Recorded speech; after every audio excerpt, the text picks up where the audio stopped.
প্রদীপ জ্বলছে নিবু নিবু করে। মুজালিদা কম্পিত কণ্ঠে আবু জাহেলকে বলতে লাগলো, হে আমর ইবনে হিশাম, আপনি এই সাপটিকে কি করতে চান?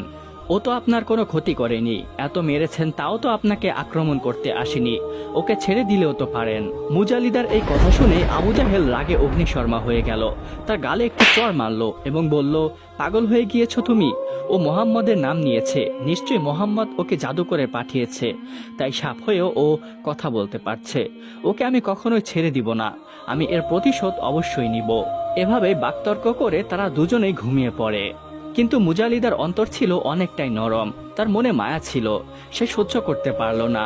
গভীর রাতে সে ঘর থেকে বের হয়ে গেল এবং বের হয়ে সেই সাপের কাছে গেল, সাপটিকে খাঁচা থেকে মুক্ত করার আশায়।